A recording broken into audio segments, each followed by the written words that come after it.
everybody, I am Zenith will Rule, and welcome back to the Disney Debate, where Kat Mac, Y2 Staller, and I discuss the latest and greatest in Disney films and Disney products. We go throughout the timeline, talk about the best and the worst. We've seen some of the worst on this show, believe us. But today, we are counting down the top 8 films that Disney put out this year, because they only put out 8, and we're going to cover whether or not these films are worth your time. We're going to list them in release order, give you our opinions on what was best, what was worst, what was light side, dark side, everything in between. But before we begin, I just want to thank our wonderful patrons out there for supporting this show. It means the world to us that you back us up in the darkest times of YouTube, where videos are getting demonetized left and right, and where I have to jump through hoops when making anime analyses just to get copyright off my back. You guys fund this show, and you make it all worthwhile. Especially thank you to Nero Angelo and Taylor Wyatt for being our featured sponsors of the show. If you guys want to be a sponsor of any of the shows that I do, you can go to my Patreon at patreon.com/ZenithWillReview, and there are a bunch of different rewards, for anyone who wishes to sponsor us.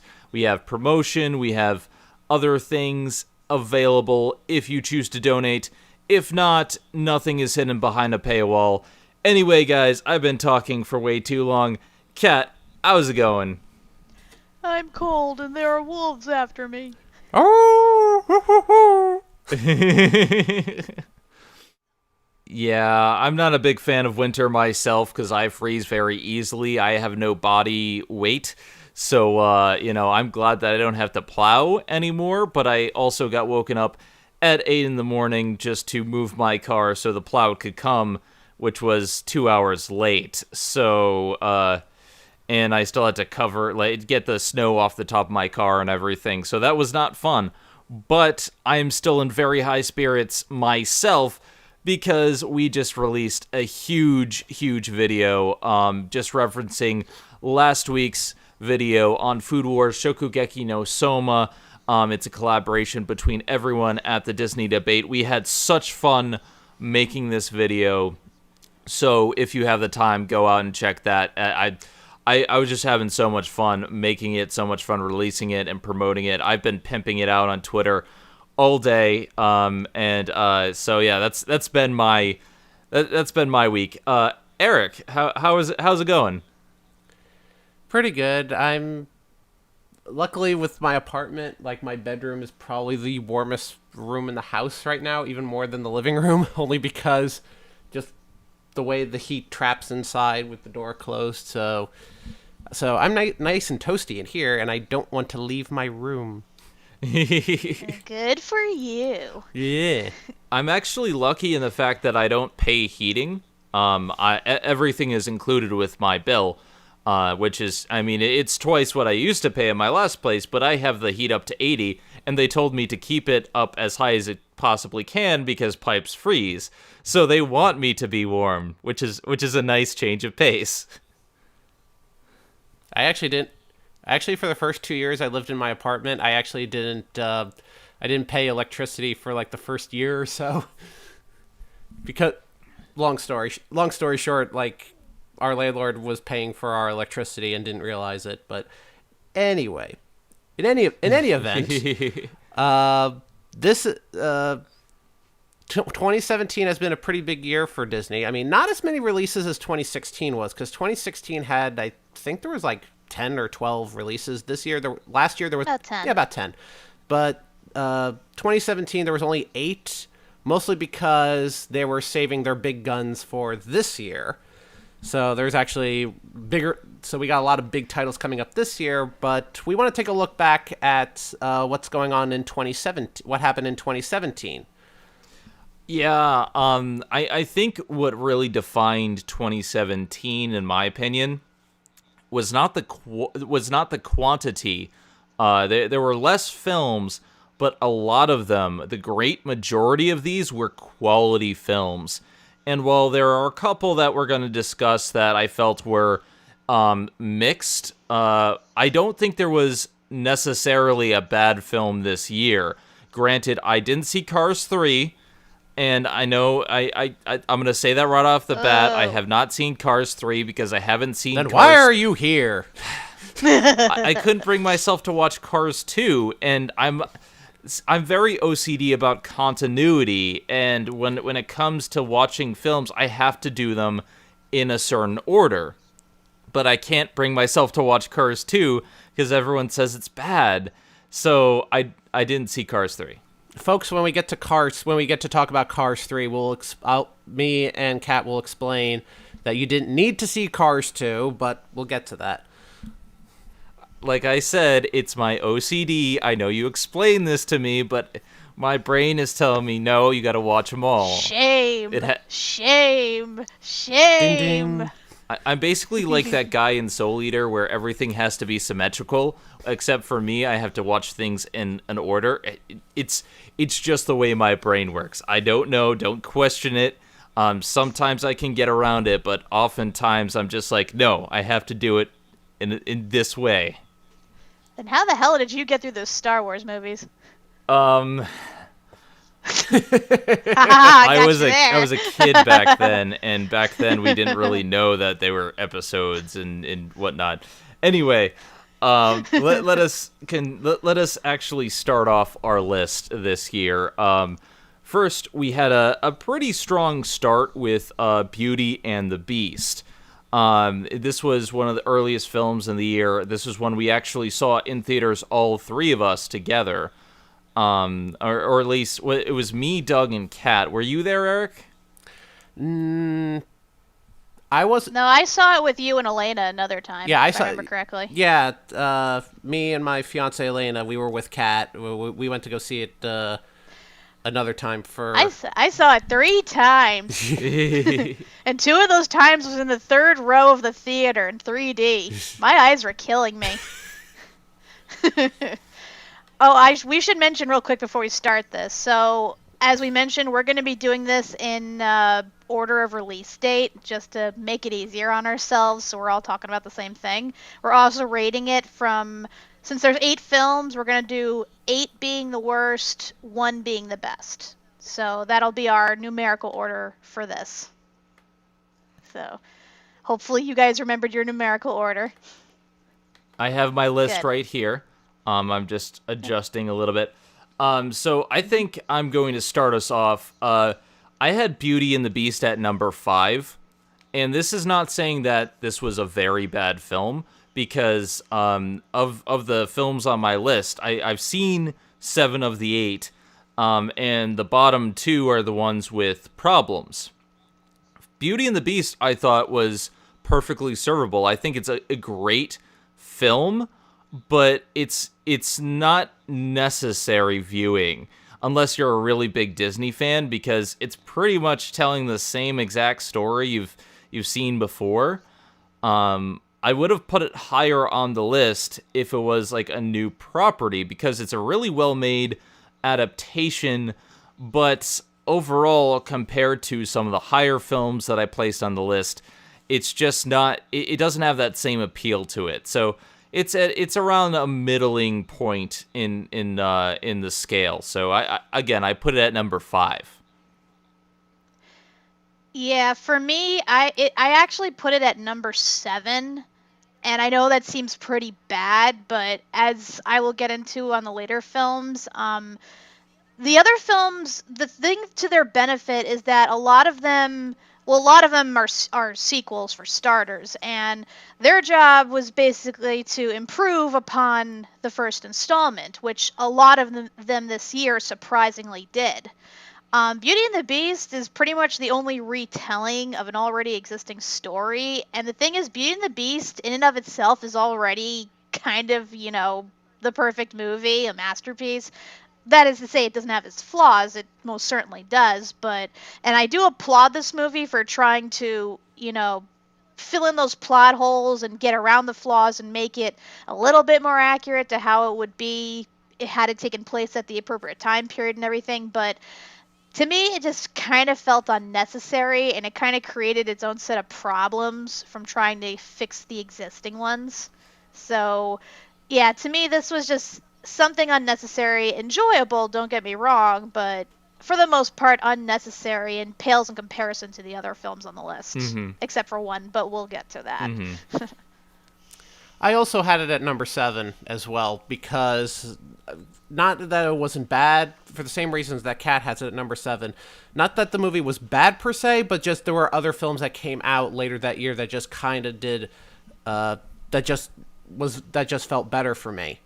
So while Beauty and the Beast does do a good job of standing out by itself, especially trying to differentiate itself from its animated counterpart, I mean, I knew going into it, it probably wasn't going to be like that kind of caliber, because when the original came out, it was really good for its time. I mean, the movie got like several Academy Award nominations. It was the first animated feature to be nominated for Best Picture. So I didn't think that this remake was gonna hit that same level again twice. So, but going into it and watching it, I'm like, all right, it was decent. I mean, there was some stuff here and there musically that could have gone a little bit better, but it did a decent job for what it did, and visually it does a pretty good job, cinematography wise, although there was that one shot that just kind of was out of focus for some reason. But this movie overall was, it was pretty enjoyable. It was decent. I mean, it doesn't replace the animated version, but it's a decent little alternative. It's good for what it did. I initially did have Beauty and the Beast at number 7, and I've been kind of switching around my list as I've been thinking about it. So it is still number 5 on my list, but I think I put it a little bit higher than you did, mostly because it tried to do some things new. Like, it tried to have new things for LeFou to do, and I think a lot of the explanations actually work really well. But it is just kind of there. It's one thing that, I know they're trying to do all these live reimaginings of other films. I still haven't seen Cinderella yet, but we saw Maleficent, and that was a thing. We did a whole episode on that, so I'm not going to harp on it. But this was actually quite good. It compared to what we've had for live reimaginings. This was really good. Not as good as Jungle Book, but it was a good movie for the year. And my number 6 and 7 were ones that I had far more problems with, and we'll get to that when we get to that. But I put it a little bit higher on my list, mostly because I'm like, it at least tried. It wasn't Maleficent, so there's that. I think any live action adaptation is better than Maleficent, including Cinderella. But then again, the live action Cinderella is actually a really good one, and Zen, you do need to see that one. We are gonna have to Agreed. review that at some point, since we did every other Cinderella. So it's probably gonna be on our update list whenever we finish something up. I don't know. It might be after a marathon, just to give us a break. But we do need to do Cinderella. Anyway, let us move on to our next film, Guardians of the Galaxy Volume 2. Personally, I put this at number 4. Now, I don't really feel this was as good as the first film. I watched this with Linkara and Viga when I went to visit them in Minnesota, and it was a fun experience, don't get me wrong, but it felt more marketed, more focused on, test groups, on making Baby Groot this mascot character. And I think that's part of what really I didn't like, because they really shoved him in your face. But aside from that, I think it had one of the best Marvel villains we've ever seen, and it had some really, really good stuff behind it. It had some great gags. Who can forget I'm Mary Poppins, y'all? it just had a lot of heart behind it. And while I don't think it's as well structured as the first Guardians of the Galaxy, it's less mean-spirited, certainly. It's much more self-aware of what it wants to be. But I prefer the original film, but this sits at a nice number 4, and when your 4th film out of 8, I mean, that's not bad. It's not bad. Yeah, for me, I put Guardians of the Galaxy at number 6. Reason being is I actually did not like the first Guardians of the Galaxy. Like, the first time I saw it, but both me and Doug, we were like looking at each other and we were like tempted to walk out at times. I mean, it's not a bad film, but like for us, we just did not enjoy it. I particularly found Star-Lord really grating, and like I liked him when he was all in costume fighting with the mask down. I just hated him when he talked. And I hated the whole group dynamic, how they're supposed to be this, family. But when you think about it, the 5 of them have absolutely no reason to be working together, given they all have different goals and motivations. So I was really hesitant to see this sequel because I figured I'd be just as annoyed by it. But I actually found myself enjoying this because I felt like they changed it around a bit so that, I mean, you still had the goofiness, of course, and you still had a few cringy moments with dialogue that like made me like almost bang my head. But I mean, for the most part, it was a lot more funny. It was actually surprisingly emotional at parts, the whole thing with Star-Lord's daddy issues and everything. And, of course, shoot, why am I blanking on his name? Yondu's, and, of course, the whole Yondu's whole arc with him, coming to terms with, basically turning into a good guy, I guess, because he was a bad guy in the last one, but technically. So... yeah, I did enjoy the film, and I thought, like I said, I thought it was better than the first one. And you were right, the villain is a lot better. And of course, it's Kurt Russell. I mean, how can you not like the guy, even when he is playing an asshole? He's just so good at being charismatic with it. Mm-hmm. I just love it how they deliberately cast Kurt Russell, because the whole thing with Guardians of the Galaxy is that it's supposed to be like... even with the first film, it's a throwback to... we're going for a throwback of like 80s sci-fi, 80s pop sci-fi, cult sci-fi with like Flash Gordon kind of feel for it. And that's what it was with the first Guardians of the Galaxy. But to me, it just like, maybe because it kind of felt a little overhyped for me. It's like, oh, this is the best Marvel movie ever. I'm like... no, not really. So no. So, but I was surprised when I saw Guardians of the Galaxy Volume 2. I'm like, oh, this is different. I mean, it still has some of that humor, but this humor isn't so grating, and it's not so much in your face. Like, it flows better. And also, we actually get character development, which I felt like we didn't get a whole lot of in the first film, which is why I actually prefer Guardians of the Galaxy Volume 2 over the first one. Sorry, Zen. But I also placed this at I placed this one at number 6 because, and for a while, and I was surprised, and mostly because of the other movies that have come out, but the beginning of the year, this one was actually originally pretty high up on the list because we got to see character development among these characters, not just with Star-Lord and with the Star-Lord's development with Ego, but also we get a little bit with Drax, we get a little with Drax and Mantis, we get a little bit with Gamora and her sister. Like, they're fighting it out. They have, each of the main characters still have their own stuff they're working with. They're kind of like broken up into pairs, but it kind of works. Like Rocket Raccoon was with Yondu for a little bit, and we also like you said, we had a little bit with Yondu as well. So each of them gets broken. Can I just Go ahead. Can I just say real quick how easily this movie could have not been made had Rocket not set off the events of everything just because he felt like being a dick? Yeah, he set up the entire events in motion. Although Ego is kind of his own thing in the film. Like, there's the subplot of everyone going after them. Yeah, that's all because of Rocket, but... Yeah.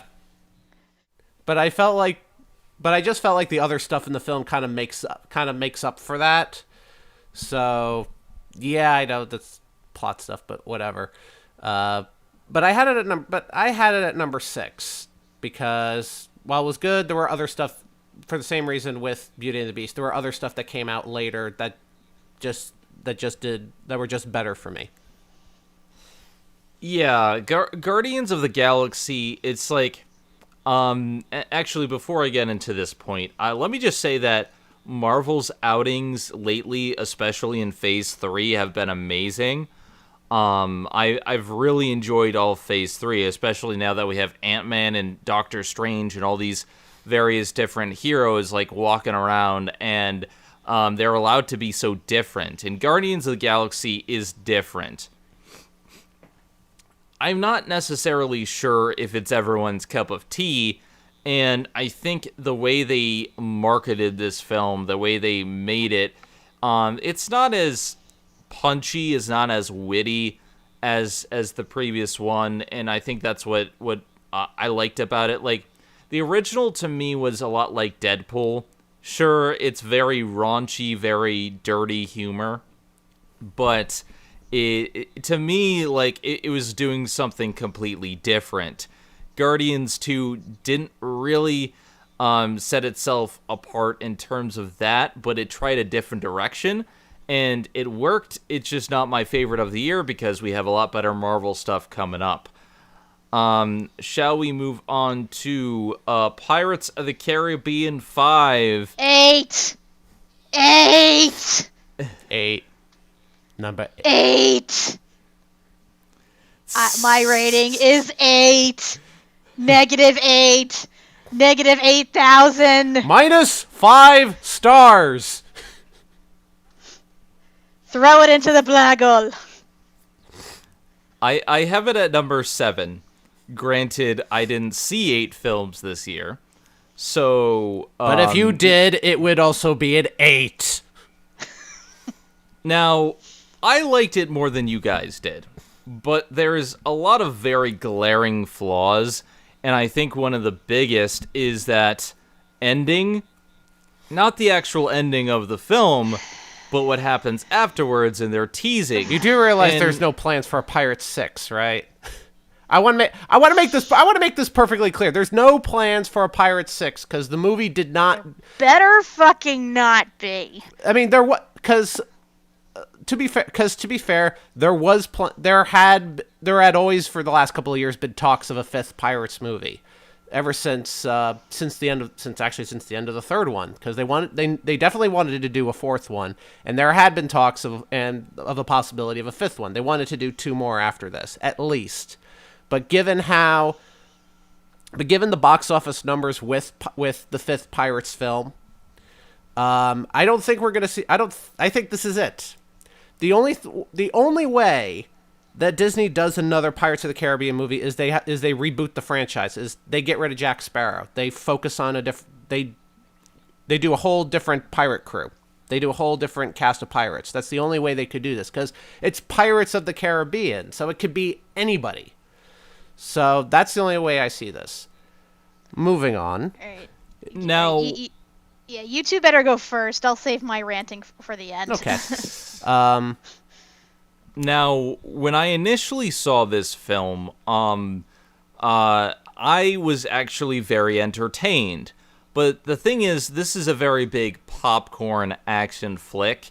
It's one of those ones that it'll entertain you, but if you think about it over time, you think about it more and more, it isn't as good as the rest of the Pirates films. And I mean, it's better than 4. It is certainly better because 4 was just kind of going through the motions. It was so bland. It was so forgettable. I don't even remember much of the film besides Blackbeard, and even he was forgettable. I didn't even see 4. Yeah, Pirates 5 did a lot to alleviate some of the problems I had with previous iterations of the films. It streamlined the cast a little bit more. It put like a lot of the problems where we had the Davy Jones stuff and this and that. All of the curses are put to rest, and the slate is now fresh. And I liked that. And while watching the film, I was like, okay, there's some spectacle. There's stuff going on. It does a lot of stuff that I like. But looking back on it, the stuff that they do with Jack is just not good. They keep bringing Jack Sparrow to us as a character who somehow ends up on the bottom rung of the totem pole. He left like the last 2 films sailing away on a pirate ship, and he's supposedly king of the world, and then he starts the next film, nobody's recognizing him, and I'm just like, he's supposed to be the infamous pirate Captain Jack Sparrow. And the stuff that they do with him, the more you think about it, like, on an entertainment level, this movie is fine, but on an intellectual level, when you actually think, it's just not that good. So I put it at the bottom of the list. We'll talk more about like the individual films when we get to them in the timeline. But yeah, this is probably the worst Disney film of the year. Not because it was bad, but just because it was so forgettable. Yeah, there was some good set pieces that I liked. Like the beginning of the film, Jack Sparrow, they're opening up this safe for this new bank, and Jack Sparrow happens to be in there. And he walks out, he's all like passed out drunk. He was like, oh, what's going on? This, and so he's like, wait, I'm robbing the bank. Oh, that's right, I'm robbing the bank. And they're not just stealing the safe, they're stealing the whole frickin' bank. Like the whole. Okay, admittedly, I like that part. And it's practical effects, so kudos to on that part. Like this could have been like all a big giant CGI mess, but no, I looked at it like that's freaking real. Like holy crap! So good props to that. Old fashioned effects, but there were some other good set pieces. That was what it was. There was a lot of decent like action set pieces. I mean, they're good, but like there's no emotional weight to them. And it just kind of feels empty. I mean, I see what they were trying to do with like some of the new characters, because you have William Turner's son who's trying to reverse the curse of his father. You have that one girl who later on we find out is actually Captain Balbossa's daughter. So like, which kind of felt a little shoehorn, because it's like, oh, make everyone related to each other, like what? It's like whatever. She could have just been her own character. That's fine. But in the search for Poseidon's trident, it's getting into almost like Greek mythology kind of levels. The whole and Captain Balbossa dying again. I'm like, this would have been so emotional. This would have been a good bit if, he didn't die in like the first film and then came back to life at the end of the second. So it's like, ugh. The fact that everyone has died and come back to life twice, is kind of like suspect. It's like the DC universe all over again. I mean, it's happened to Jack, it's happened to Barbossa. People keep coming back to life, so there's no tension anymore. So again, it's the problem of entertaining set pieces. It's a fun popcorn action film that just you got to turn your brain off for. Yeah, there's no emotional weight, and like you said, the only good thing to come out of this is that it fixed the ending from At World's End. It fixed the ending with the third film, how it's like, oh, I'm cursed, I'll see you in 10 years, but now it comes over and now it's like, oh, we reversed the curse. I'm like, okay, so we actually get closure for once with Will and Elizabeth, so at least that's squared away. So Can I get to my rant yet? Or are you guys done? Or Shall we? I'm good. Go ahead. Go right ahead. Okay. okay, I fucking hate this film. Ugh. And it's like, okay, let me get one thing straight. I absolutely love the first Pirates of the Caribbean movie. As did I. Like the first. Yes, I love that film. It is one of my most favorite films of all time. And the two sequels I utterly despise because they completely undid the happy endings of the first film for no real reason. Not only that, but they were like they had the potential to be cool and they wasted all this built up tension, the whole pirates versus sailors and all these all these curses and these monsters and like sea creatures and stuff. They completely threw it out the window by the third movie and just destroyed everything. And it's like after I saw that, I swore to myself that I would never watch another Pirates movie again. And I stuck to that until this year. I still have yet to see the fourth Pirates movie, nor do I have any real intention to see it, because from what I heard, it doesn't really tie into anything, so, whatever. But yeah, when I heard about Pirates 5, again, I initially did not want to see this, but I wanted to meet the quota, and I figured, okay, maybe, just maybe, they can try to fix this, or salvage it, or do something to redeem it. So hesitantly, I went and saw it. And for the most part, I thought it was okay. But like there was a lot of it was padded to hell. The action scenes went on forever. There were way too many characters. There was no reason they needed to bring Barbossa back. Jack was kind of aside from the opening, he was kind of phoning in his performance, and he wasn't as charming as he was before. But for the most part, it was tolerable. And then, of course, we got to the ending where the curses are lifted, and finally, Will and Elizabeth are reunited back together with their son, and Jack is back with the Black Pearl and his crew, and they are sailing off to Horizon. Everything finished perfectly. Everything was fixed. I was the happiest I'd been in, God, how long was it? 12 years or so since the third movie. I was so relieved. And then that goddamn ending credit scene happened. Where they're like, uh-oh, Davy Jones is back and he's gonna rip apart Will and Elizabeth. And I'm like, no! No, why? Why? You ended it. Their story is done. The Jack story is done. Just why is he still cursed if all the curses are still? Fuck this movie. Also, why? Fuck it to hell. Also, I also thought Davy Jones was dead, because I thought he died in the third film. Yeah. So yeah, I understand the whole part of the curses being reversed, but that doesn't mean that brings people back from the dead. There's a difference between reversing a curse and bringing somebody back from the dead.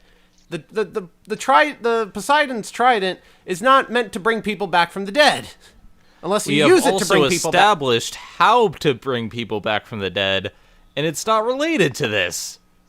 Oh my God, this fucking movie. I really hope what you said is true, and there's nothing as far as a Pirates 6 goes. I don't think there's going to be a Pirates 6. And if they ever do another Pirates movie, it's going to be rebooting the franchise. I'm pretty certain that's true, especially considering the whole controversy with Johnny Depp going on right now. I have a feeling that a lot of studios are probably going to now keep their distance from him, because he's kind of turning into box office poison at this point. Yeah. So, yeah, I really hope, don't get me wrong, I love Johnny Depp, or, I at least love the characters that he played, but yeah, he's run his course. This movie has long run its course. I just, oh God, pretty much every single movie I've seen this year, I left feeling, for the most part, pretty much happy. This movie left me pissed off beyond belief, and that is why I declare it the worst Disney film of this year. Like, bar none. Just for that ending alone. Because, fuck those guys. Fuck them so hard. Yeah, this is a film that it's serviceable, but it's not what I wanted. Granted, again, I was entertained at the time. I actually remember posting on Facebook that I really liked it, but then again, I also saw it as a triple feature with Captain Underpants and another film that was really, really good. So maybe I was just in a good mood. I don't know, but I was entertained, but the more I look back at it, it was not that great. Anyway, let's move on. Move on to Cars 3. So you guys talk about Cars 3. Okay. Okay, so I want to make this perfectly clear. Zen, I know I'm kind of breaking your OCD, but you don't need to see Cars 2 to understand Cars 3. Let me explain Cars 2 to you. Cars 2 is a straight-to-DVD movie that somehow got a theatrical release. You have to understand, Disney makes a lot of movies. Sometimes they get a theatrical release, and sometimes they release it straight to DVD, because that's what they do. And somehow, along the way, they mixed up the piles for some weird reason, and Cars 2 somehow got a theatrical release, even though it's felt more like a straight-to-DVD movie, because Cars 2 had the emphasis on Mater, which kind of polarizes audiences, because you either like Larry the Cable Guy or you don't like Larry the Cable Guy. So because of that, Cars 2 was kind of meh, because it wasn't a Lightning McQueen movie. It was a Mater movie. So we now enter Cars 3. Cars 3 basically says, "Oh, remember Cars 2? Yeah, forget about Cars 2. That never happened. Cars 2 doesn't exist. Didn't happen." So at least with Cars, so even if you've at least watched the first Cars movie, you can immediately pick up what's going on with Cars 3, because the focus is back on Lightning McQueen, as it should have been. So, so you have Lightning McQueen, and it's all about him. It's about him and his racing career. Like, he's almost like kind of near the end of his racing career, like he's in his golden years per se, and it's all about him and it deals with issues, deals with him and his legacy and what does it all mean, and does he have enough for one last race? It's a racing film. It's like a real, it's a racing film. It's a sports film. It's really well done.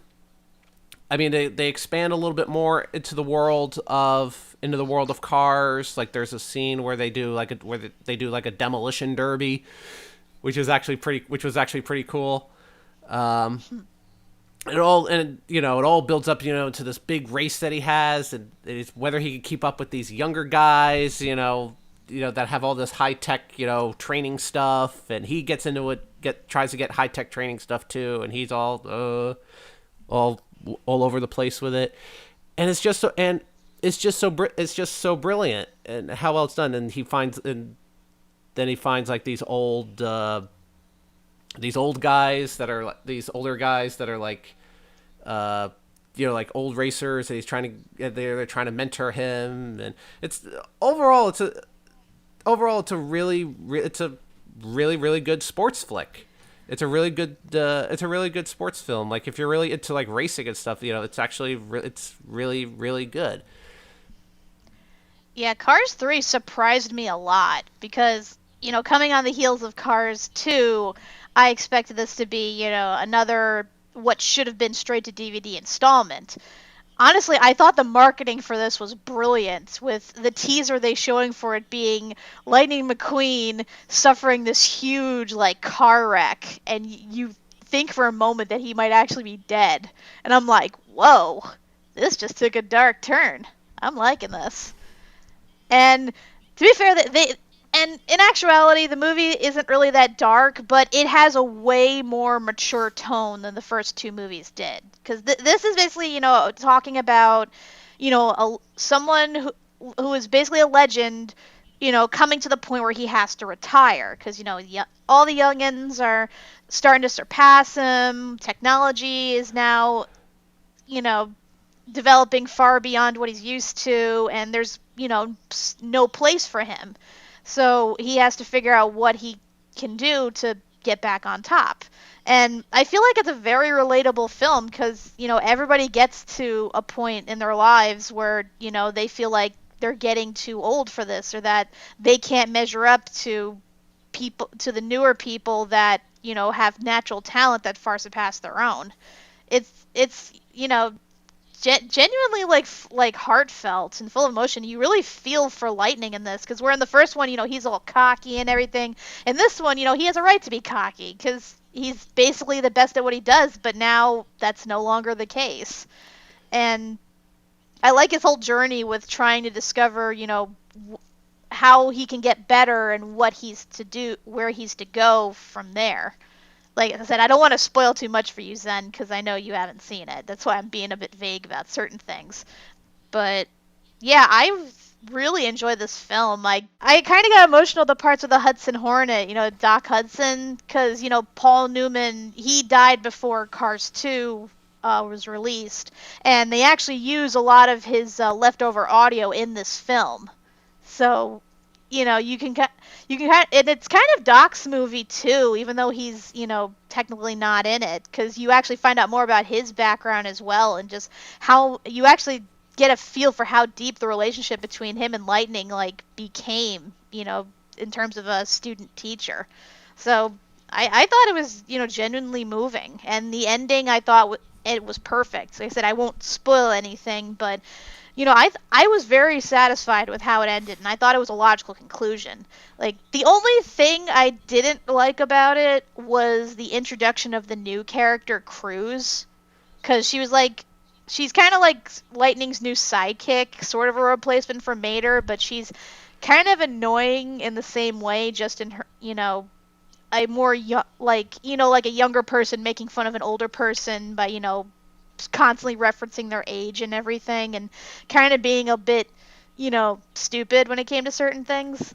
So although I do feel like they kind of toned it down, like it got toned down later and later as the film went on. I mean, it's still there here and there, but it's like at least it toned down a little. At least they toned it down a bit, and we do have like a revelation with her character, and we see why Cruz is the way she is. So at least that kind of makes up for it a little bit. But like you said, with the whole making fun of the whole age thing, that does get old kind of fast. No pun intended. Now, did you guys state what position Cars was on your list? For me, I put it at number 3. Because, like I said, this was a huge surprise for me, and just how good it turned out to be. And, out of all, the sequels, it rates pretty highly, in my opinion. And honestly, like I said, it kind of fixes all the problems from the first 2 films, and it ends on a logical, satisfying conclusion. So that's why I put it up there. Okay. I had this one at number 2, because like Kat said, yeah, it did get to a very logical conclusion. To me, it had a lot more... There was a lot more emotional weight with this film for me, especially because I do like a good sports movie, and this is probably one of the better sports movies to have come out in a long time. But it's a much more mature film. It's a much more mature Pixar film to have come out in a while, and so for me that's why I ranked it so high. That's why I have this so high, because of that emotional weight that it carries, and how well is able to handle issues of legacy, and what does it mean to have a legacy, what is it, where do we go, if I'm not this person, then who am I, after this, stuff like that. I mean, I had it at number 2 because there is something that to me tops over Cars 3, but we'll get to that. I'm surprised. I am really surprised that you have it at number 2 and 3, respectively, considering the other films that we're going to be talking about in a few minutes. But, okay, so I'll have to watch through the Cars films. I mean, eventually we're gonna have to cover them anyway when we get to Pixar stuff. That's not for a long time. But yeah, so okay. Moving on next to Spider-Man Homecoming. I had Spider-Man Homecoming at number 2. I think this was a fantastic film. I remember watching it with Kat and Doug, and I thought this was such a different type of superhero film. It was a film, we'd all seen Amazing Spider-Man, and we all seen the Tobey Maguire Spider-Man, but this was such a different feel for me. It was such a coming-of-age film about someone who needed to learn, but it did it in such a way that it didn't feel cliche. You understand the characters so well. They felt so human. The person who played Spider-Man in this film was just fantastic at getting across what it was like to be awkward, but still funny and still like charming in that awkward sense of the word. Like, you can see why that girl fell for him, because he was a nerd and he was awkward and he did have people who picked on him a little bit, but he had this like charm to him that was really, really great. And he had his friend who he revealed his secret to, and it was just, there's so much going for it, especially the twist with who the secret identity of who the villain really is. I don't want to go into too much detail, but everything with the Vulture was fantastic. The Vulture is such a deep, engaging, emotional villain. But what really sets him apart is that he has respect for Spider-Man. He's a villain only because he has to, and he tries to cut deals with Spider-Man, and he tries to, work with him. And even at the end of the film, when he knows Spider-Man's secret identity, he doesn't reveal it to the people in prison.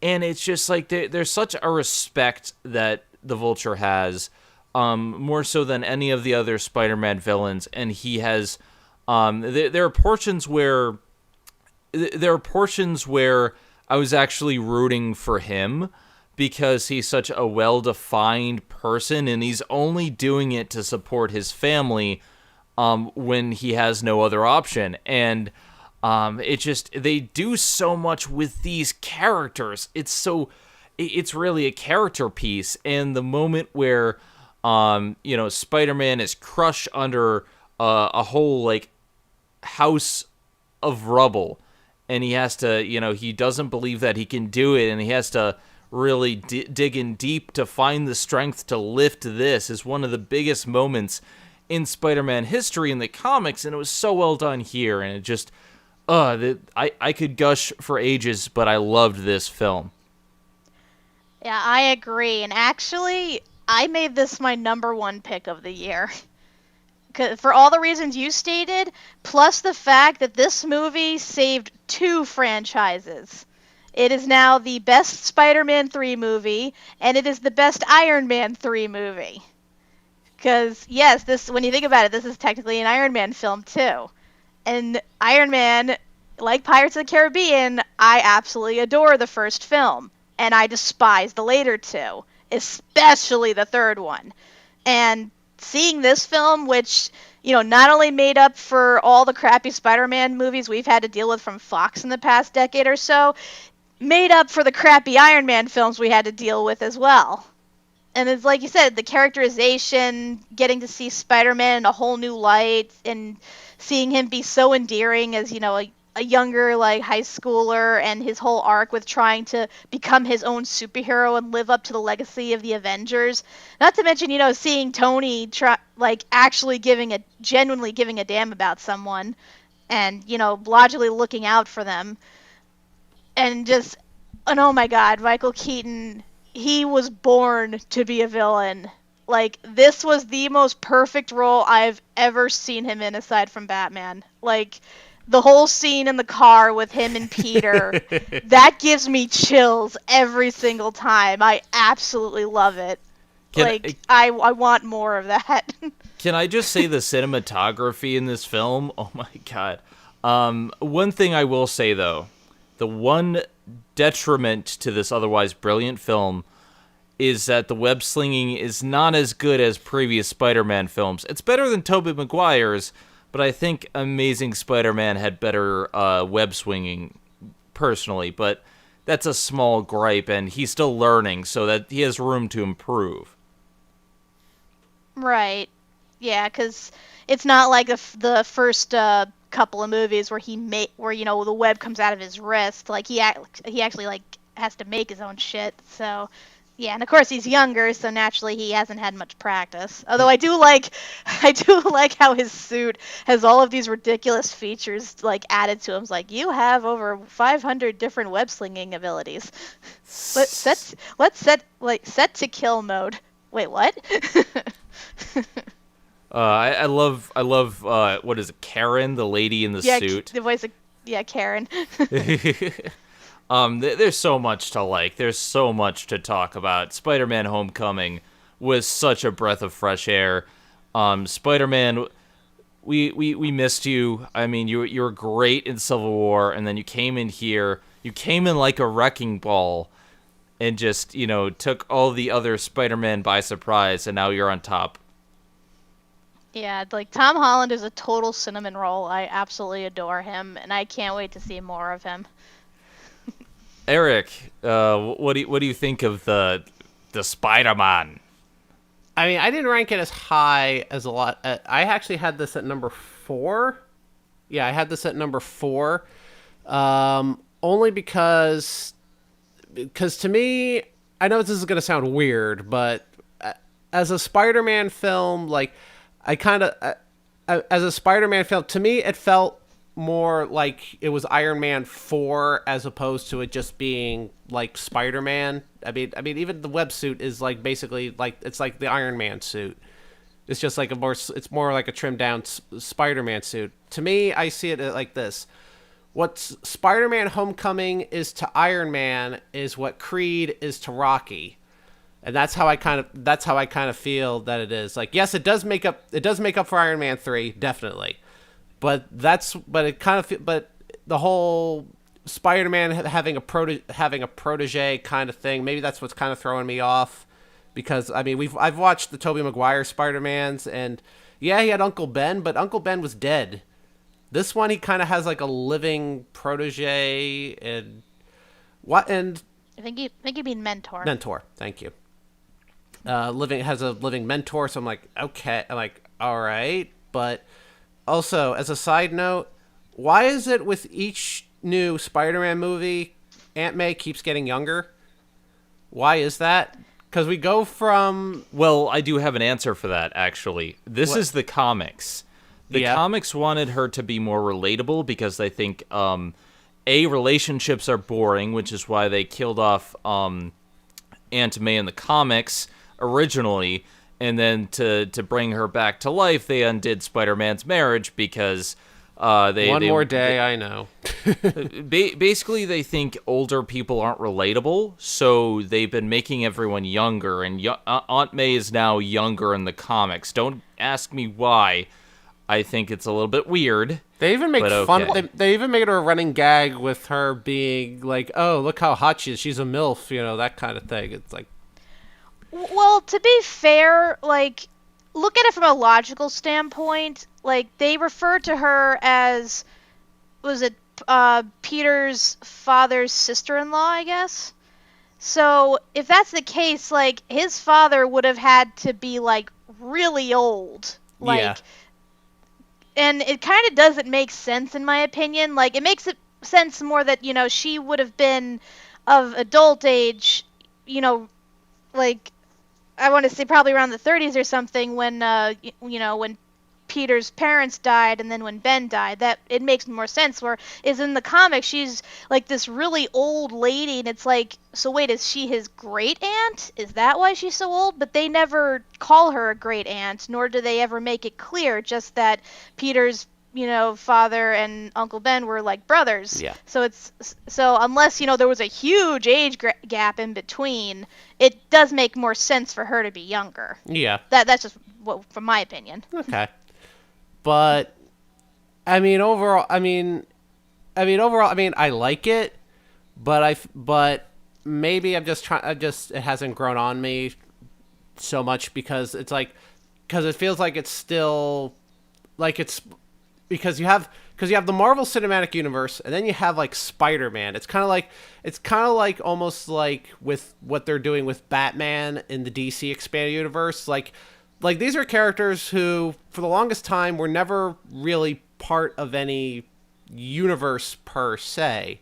I mean Marvel Studios is just lucky that they were able to get Spider-Man to do from Sony, because Sony, who also owns Columbia, they're the ones that have the rights to the Spider-Man films. In fact, they're trying to create a Spider-Man universe without Spider-Man, but that's a whole other discussion.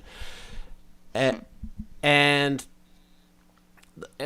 mean, it's nice to having him in the Marvel Cinematic Universe, but like, I guess maybe because I'm still thinking of like the Tobey Maguire films, that maybe that's kind of what's clouding my judgment. I'm not saying the movie was bad. I enjoyed it, but it's like Marvel Cinematic Universe presents Spider-Man. I don't know. It's all good. Mm-hmm. So we can all agree it's definitely a good film. Yes, absolutely. Absolutely. At least, so. I just think I loved it as itself. Like, I know a lot of my problem with like stuff like the X-Men films is the timelines and the continuity, simply because it's hard to follow. But here, with Spider-Man, you don't even need to care about any of that stuff. The other films don't really matter. He's just in this universe, and while there's all these deals outside of it, it doesn't really affect it too much. And people were actually nitpicking about the timeline in the Spider-Man Homecoming about like, oh, this is after Civil War, but then because there's like captions of like how long it's been since then, and it's like and everyone's like, wait a minute, how does this work? Like, I'm like, I don't care. I mean, Spider-Man is like Whose Line? The continuity is made up and the points don't matter. It's like they only did that to be funny. They never really they don't really intend for you to pay that much attention to the timeline. Yeah. And besides, I mean, all you need to know is that Parker, I need you to get me pictures of Spider-Man. Have them on my desk right now. Yeah, honestly, that was the only thing this film was missing was a J. Jonah Jameson cameo. Yeah. Which I hope they get around to one day, and I do hope they bring back what's his name? J.K. Simmons as him, because how can you get more perfect than that that actor for that role? I mean, he's still acting, so yeah. Yeah, he's still in stuff like he was in Terminator Genesis. Yes, he was. But wait, isn't he also in the DC expanded universe also? Doesn't he play Yeah, he's wait. Isn't he Commissioner Gordon in like He is. So yeah. Hey, it wouldn't be the first time we've had actors cross over in both universes. Yeah.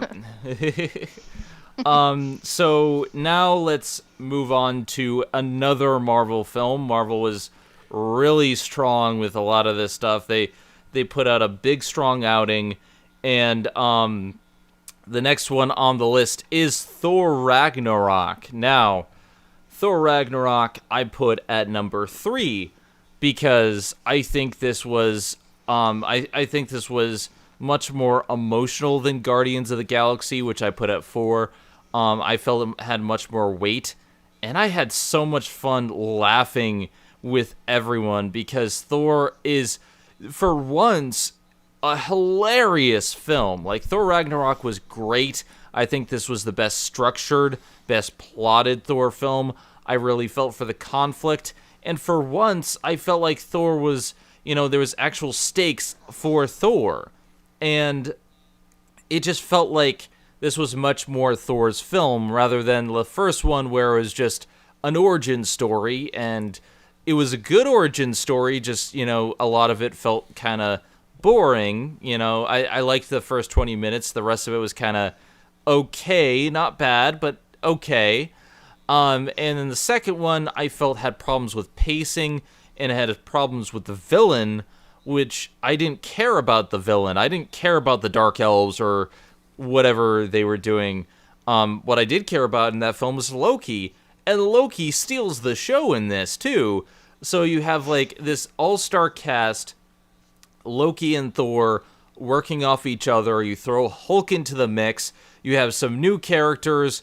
You have a really interesting team. And the villain itself is a legitimate threat that they don't actually beat, which was really, really cool. Yeah, I agree as well. I put Thor Ragnarok at number 4 for me. And don't get me wrong, it's not saying it was bad or anything. I thought it was a bit more flawed than my first 3 picks, though. Like, well, for starters, again, we have another film that redeems 2 franchises. We have, we have like a really good Thor 3, and then we have a really good Hulk 3. So, and both easily the best of their franchises. And the fact that they chose to go the more comedic route, I think actually works a lot better for both of them, because both movie series were like so damn serious, and that's really what was detrimental to them. Because like, it's nice to have drama, but when you make it all drama, it's like, ugh. It's like, I know comics can get pretty grim, but they're supposed to be lighthearted for the most part. At least more of the Golden Age stuff is. So, yeah, the fact that they went this route, I thought was like a big step in the right direction. Like, the humor was top notch. I was laughing my ass off so damn much with this. And like I said, the Loki scenes were good too. But I gotta say though, I thought the scenes with Doctor Strange were wasted. Like, I knew he was gonna be. Yeah. I knew he was gonna be in the film. I wasn't sure how, but I'm like, oh, this should be interesting. We've never had these 3 different types of characters together before. Let's see what's gonna happen. He shows up for 5 minutes, and it's just with Thor and Loki, and I'm like, well, that was disappointing. I mean, yes, to be honest, it was a little bit too short, but I just really enjoyed how well he fit in with this cast of characters, and his role was actually very believable because he's a protector. He would keep tabs on everyone. He basically did the wizard version of "Get off my lawn" to them. It's like, do I have to pull a Dormammu? I want to bargain on you, Loki. I have been falling for 30 minutes. Okay. I love that part. And he's just like, yeah, okay, goodbye. And I gotta say though, another thing I found a little disappointing was Hela. Like, don't get me wrong, I love the character, I love the actress and her overall design and everything, but when you compare her to other bad guys we had, Michael Keaton's Vulture and Ego, like, she really kind of pales in comparison, which is really a shame because the actress can do a lot of like good roles. So I mean, don't get me wrong, she was still a force to be reckoned with. It was a bit underwhelming for the most part. I mean, that's what I felt anyway. And poor Hulk, he goes through so much shit in this movie. Oh yeah, he goes through a lot of shit. It's nice hearing him talk as the Hulk though, for like the first time since the Avengers. Yeah, he was surprisingly eloquent in this film. For Hulk speech, yes. Yeah. Although I could have done without the Hulk ass. At least that's all they showed. Mm-hmm. Hey, we needed to see the Hulk ass. We needed to see that, and we also needed to see who the strongest Avenger was. We needed to see Hulk ass to sell this movie. Yep, that image burned into my brain. No, the butts needs to be on camera. It's like the disaster artist. Yes. Yeah, weirdly enough, I actually thought Jeff Goldblum worked really well in this film. He did, actually. And it's like, I know, it's so strange. Like, whereas Hela I thought was underwhelming, like, he, like, was surprisingly fitting for this. It's like, he's supposed to be this, like, really big, powerful, cosmic being, but he talks like this normal, like, socially awkward guy. But somehow he's still able to terrify people into obeying him. It is just so weird, but it's like, it's Jeff Goldblum. You kind of expect that of him, and he's pretty much he's at his most Jeff Goldblumiest, I guess I could put it. He reminds me a lot of the Collector and how eccentric he was, but he felt more threatening than the Collector, and he had this presence about him. Like, he had this almost insane way of talking, because like if you like started double crossing him, he'd be like, okay, and then he'd snap like in a second. And it was really, really interesting how they played with that dynamic of how unhinged he was just for living so long. So, yeah, I really liked him as a secondary villain. Yeah, he was definitely enjoyable. Last thing I wanted to harp on too, as I mentioned, I said the humor is really good in this. I did think some jokes went on a little too long, especially when it came to that, blue guy. I forgot what his name was. But he meets Hulk in like the gladiatorial ring. Oh, you mean Korg? He's like voiced by the dark. Yeah, him. Oh, I like Korg. I mean, he was funny, but sometimes I felt like he rambled too long, and I really didn't like when he was talking during the scene toward the end when they, have to leave Asgard, and they're watching it pretty much, being destroyed. Like, their home for, eons is now, like, being destroyed, and he's just giving, like, this awkward, like, hilarious commentary over it. It's like, oh, it'll be okay. Don't you watch? Well, we can rebuild. Oh, no, there it goes. And I'm like, this is kind of supposed to be a traumatic thing for these people. You kind of need to shut up.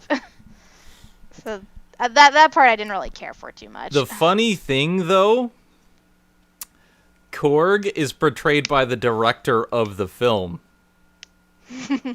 Yeah, that's the director. So, I mean, yeah, maybe it been on a little bit too much, but I thought that was a funny role. And when I saw it was the director, I'm like, oh, okay. Yeah, Thor, I thought was like a really nice refresher. We've had Phase 3 again is like really refreshing with the new heroes are getting fantastic films. The old heroes are getting a new coat of paint, getting better films. So overall, I enjoy that. But Eric, you haven't said too much. What do you think of the Ragnarok? I liked it.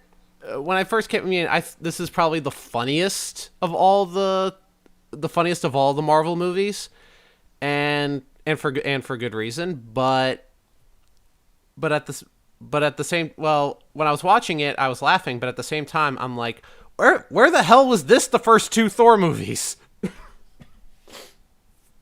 that's what annoyed me. It's like, where the hell was this the first two Thor movies? This could have been whatever. But the one problem I think I had with the humor was that it felt like a lot of the stuff, like you had to have watched at least the first two Thor movies and the first two Avengers movies.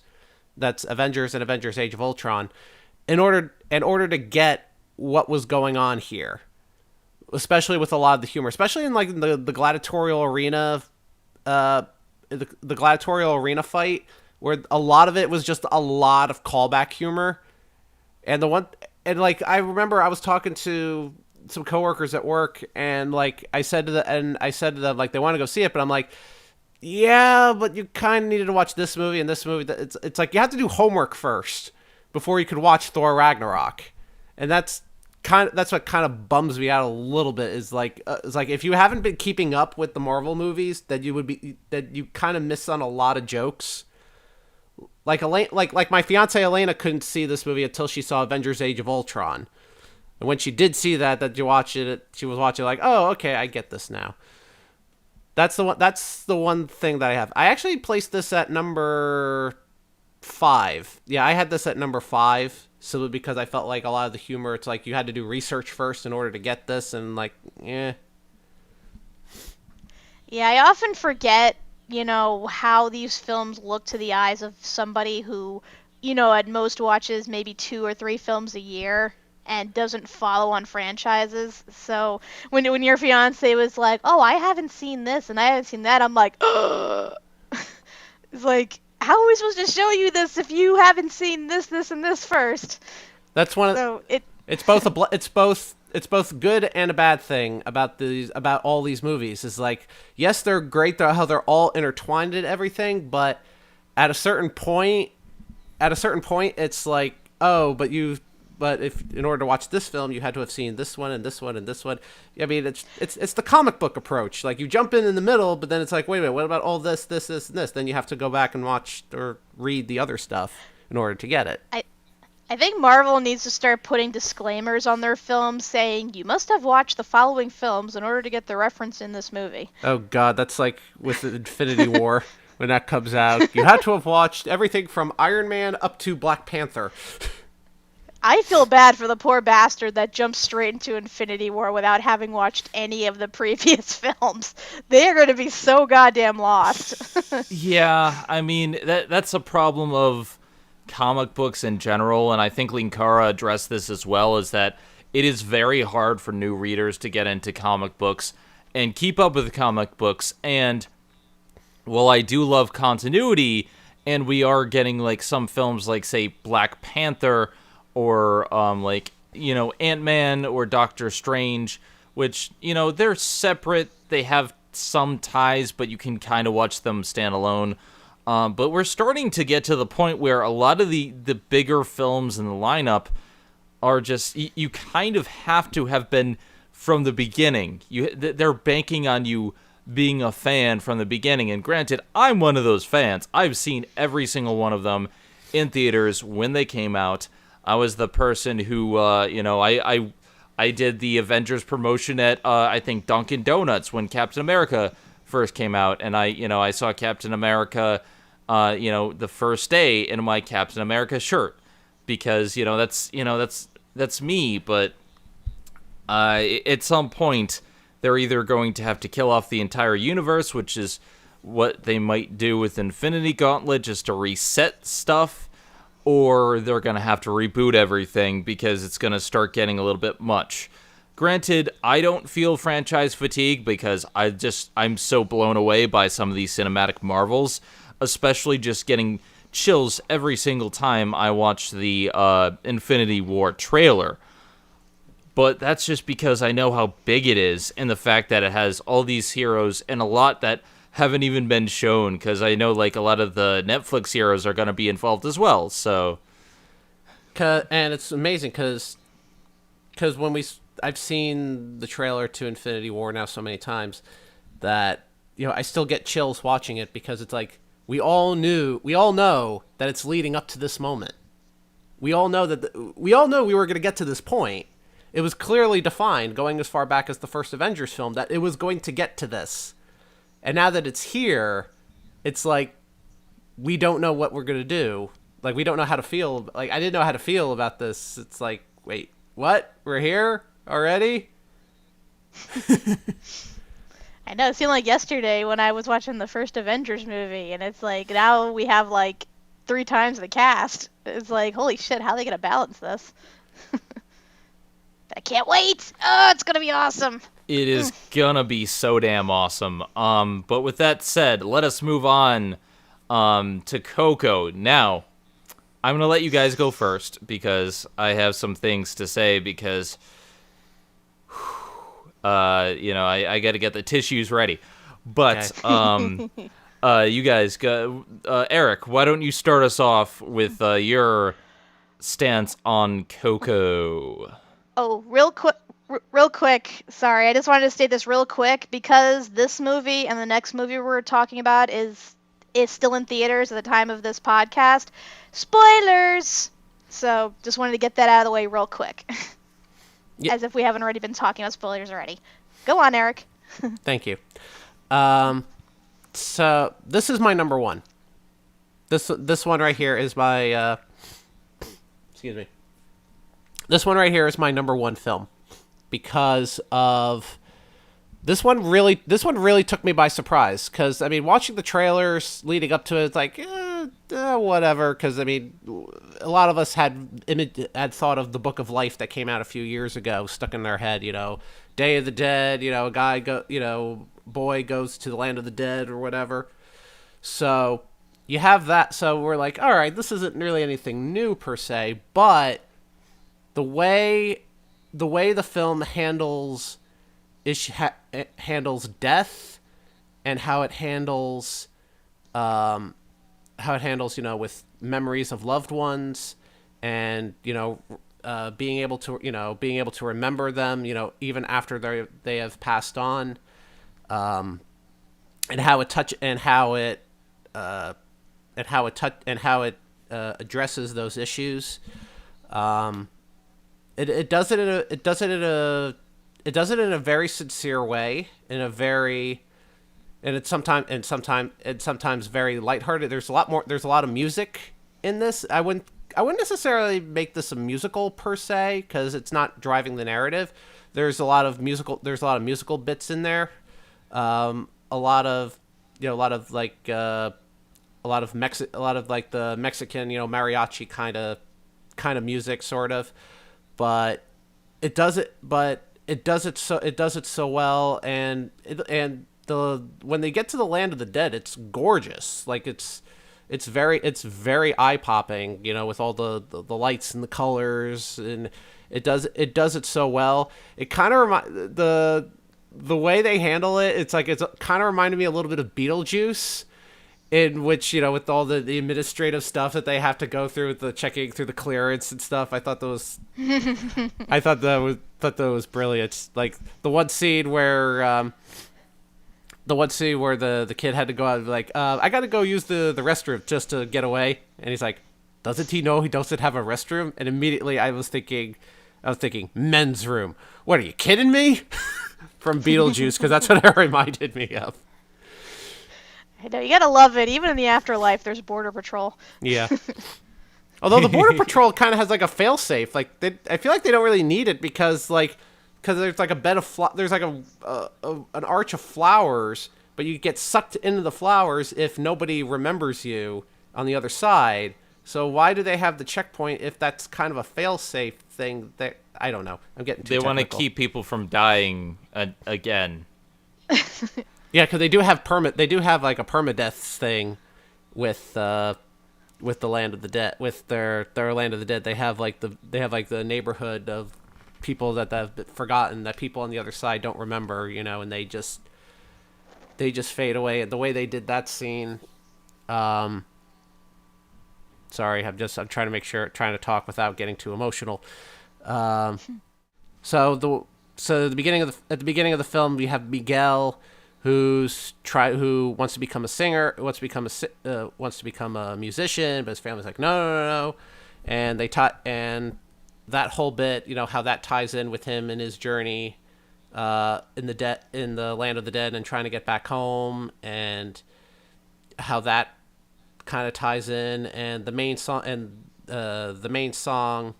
Remember Me. I'm not gonna spoil too much with that, but I will say how that becomes like a center theme for pretty much the entire film, and it's just very moving. It's very beautifully done, and I would not be surprised if this song won Best Original Song at the Oscars this year. I would not be surprised if it did.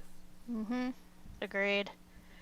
You guys might hate me a bit, but since you already know my number one, Coco is my number two. But trust me, had we not counted the Marvel and Star Wars films, this would be my number one film. Because, like you said, this film was a huge surprise. I expected this to suck, like in the same way that The Good Dinosaur ended up sucking. Like, because again, it was like sort of treading old ground, with Book of Life and Corpse Bride and all that, but it was a really, like, strongly emotional film. It was so compelling, and I mean, it starts off a little cliche, with, kid wants to be a musician, but his family won't let him, so he runs away to, make his dreams come true. But then they go into it deeper, and it ends up being a life lesson for him as well as his family, and just the whole journey is just, brilliant. And getting to see the land of the dead and see how, the laws work there, and seeing him turn all skeletal-like and everything, like, it was it was enjoyable. And then of course, just the emotional moments. They stab you right in the gut. It's like you watch one scene and then you're like looking around being like, who's chopping onions in here? It's like I still can't listen to I can't listen to Remember Me without tearing up. Same here. It is Same here. It is that damn emotional.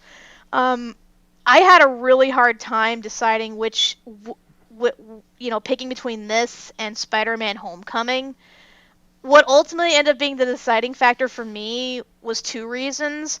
One was because, in my eyes, Spider-Man Homecoming did the, almost impossible job of redeeming two bad franchises. And then the second thing was that, as I've stated before on previous podcasts and lists that I've made, I will usually tend to pick a film that makes me laugh over a film that makes me cry. For example, I love Toy Story 3. I think it's a masterpiece and a perfect ending to the franchise. But I cannot watch it without bawling like a baby. And that can get really emotionally draining for me.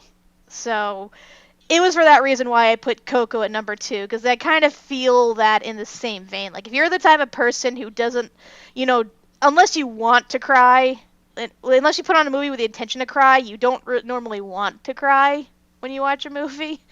But even so, it's still a happy cry. Mm-hmm. It's still very enjoyable and everything, but it's not something that I could just pop in at any point. That Spider-Man Homecoming, I could watch any part of that and enjoy the hell out of it. And Coco, you kind of got to gear yourself up for that a bit. That's why I warned you guys. That's why I warned you, Zen, when you were watching it. Bring the goddamn tissues, because it was that damn emotional. And it's I can't, I hope your fiance still intends to see it, because she's going to get emotional too. No, we're all going to cry. And then we're going to cry, and we're going to cry, and we're going to make a river out of our tears. It's going to be amazing. And then Disney's going to feast on those tears like they always do. It's their sustenance. Damn you, Pixar. So, yeah, as you may have guessed by now, and by my posts and on various different social media sites, Coco is my number one film.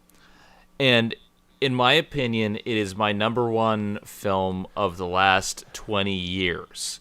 This film is so brilliant on so many levels. And for me, I do enjoy a film that makes me laugh, but I always find comedy so subjective. But with this, it was a film that hit so much emotion. It had so much emotional weight to it and so much character depth. And the entire 30 minutes, I was crying because it had that big of an impact on me. No other film has made me cry this much, made me care about these characters so much. And there's so much weight to every single action that they do. From the very beginning, we established that this family, doesn't allow music in their household, because the great-great-great-grandfather left to pursue a music career and never came back. And that's understandable why they would not like music, because they would think he's the no-good great-great-grandfather. And, it has, every side has a point. No one's right, no one's wrong. It's you understand why the family doesn't like music.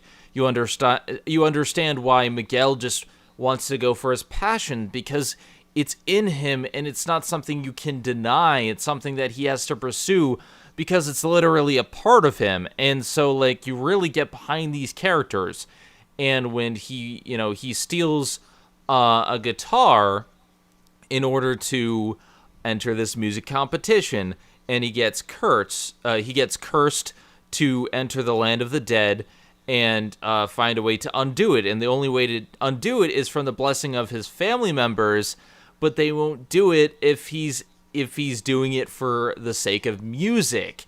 And if he stays in the land of the dead, he will die, and with nobody to remember him, he will eventually fade away. And the overall theme of this movie is about remembrance, and how the death of someone is not the physical presence of them, but their death is when we no longer remember them and how big of an impact they have in our lives. And it's like, you can't just come back from the land of the dead and just say, oh, I'll remember you. It doesn't work like that. You have to leave an impact when you're living. And the importance of living is, leading on, what legacy you're leading on. And you have these characters who, some of them are down on their luck, these people who aren't remembered, but you don't know their circumstances. You don't know exactly why they're not remembered. And the person Hector forms kind of the backbone of this. It's like, from the very beginning, I had an idea of kind of who he was going to be, and that Hector was going to be someone important, and that, like, when they revealed who he actually was, that would really hit home. But the real twist of the film is who the villain is, and I don't want to get into too much spoilers if you haven't seen this, because this is another one of those villains that you don't see coming. But the whole thing is just so brilliantly executed, and when you realize, like, the true meaning of everything behind the film, everything has a double meaning. Every single thing has multiple context to it. And it's so brilliant in the fact that the main piece of the film, Remember Me, is both the villain song and the hero song. And it's so beautiful. It's so profound when you hear the different ways that this song is sung, and how one person can make it sound one way but give it a sinister tone later on, and then how beautiful it can be at the ending. When he was playing that song to his great-great-grandmother, and she finally remembered something, like, that made me sob so hard that I could barely breathe, because I had a grandfather who had Alzheimer's, and getting someone to remember who is that old, whose memory's going, is so incredibly hard. You only get glimmers of that, and when she finally came back and remembered and showed the photos, I'm like, I was bawling my eyes out. And it's about remembrance, the legacy that you leave behind, and how people can remember you, positively or negatively, depending on how you do. It's such a powerfully complex, emotional, interwoven, interconnected film that, from the very beginning, every single thing is important. And I just love it. Damn it, now you're making me cry again. Stop chopping onions in this podcast. I'm just saying that's like, that it hit me so hard, and it's like, if I could give this a higher rank, I would. Like, that's just how important this film is. I think everyone needs to see it. And if you're going to create a movie, like, watch this first, because just how creative they make everything, it's a breath of fresh air. And I didn't see any promotional material going into this. I actually didn't see the trailer. I didn't know what I was in for. I'm just like, oh, Coco's in theaters. It was not. I saw it like the second day of my theater going. When I was just catching up on Disney films, I saw it first, and I'm like, I walked out of the theater, and I'm like, I probably should have seen the second. I saw Murder on the Orient Express afterwards, and thankfully, like, it kind of helped me calm down from my crying.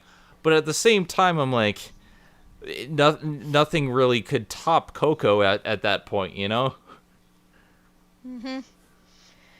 Yeah, it's like it like knocks the wind out of you. Like, you need a recovery period from that.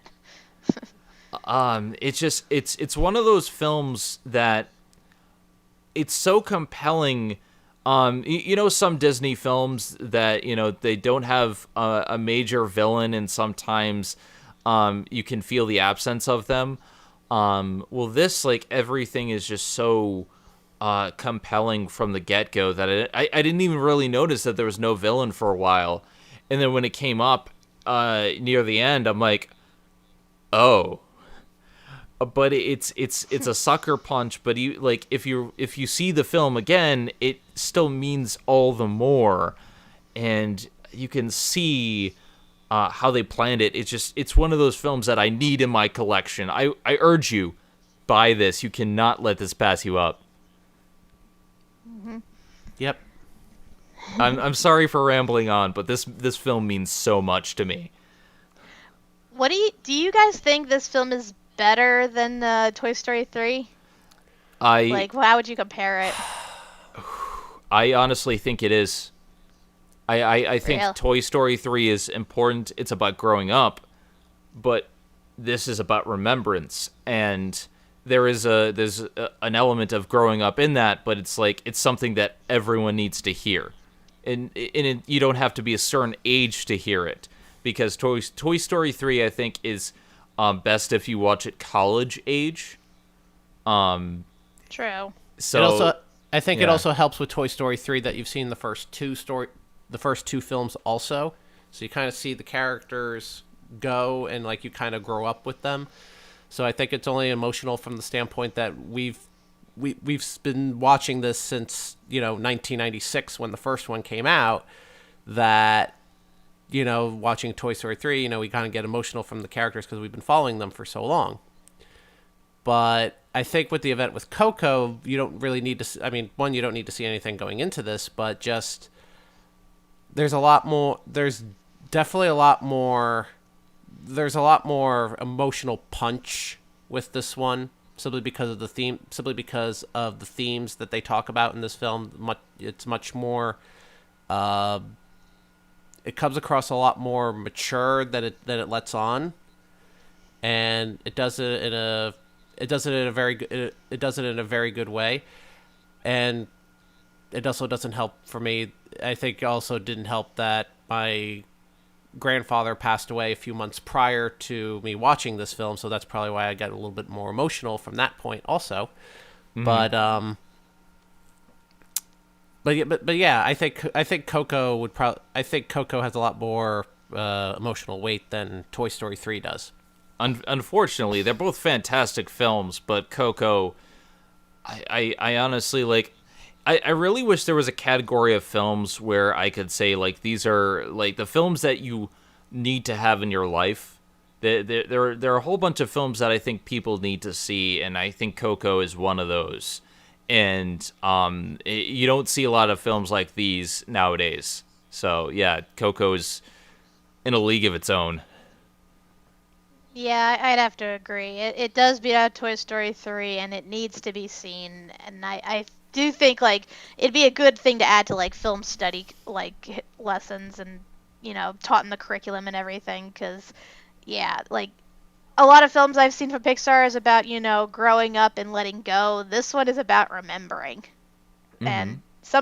and in an age of nostalgia we were in. You kind of want to remember. You kind of need to remember. Because that's how it helps you move forward. Mm-hmm. And oh god, this film. Oh, I'm getting so emotional thinking about it. All right. We got to wipe away those tears because it's about time to get angry. Oh boy. Now we're getting to the controversy. Before we start this next one, I just want to say, no matter what people think, this is our opinion, and it's a film. It is a film. I will not... A very polarizing film. A very polarizing film. I'm not going to disable comments or anything. I'm just going to leave it as is.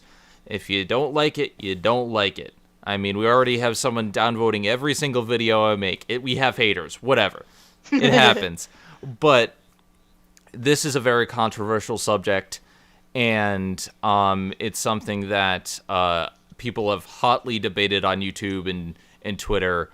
And you know what? You know what? We're all Star Wars fans here, and we all have our opinions.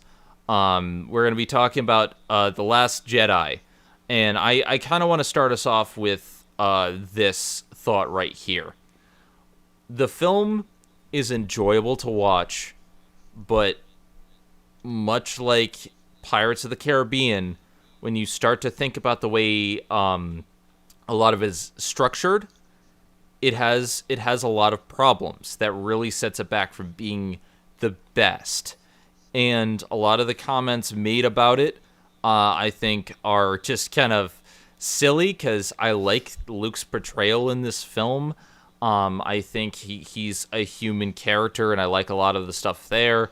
There's a lot to like about it, but the problem I usually have, the problem I have is a problem of pacing.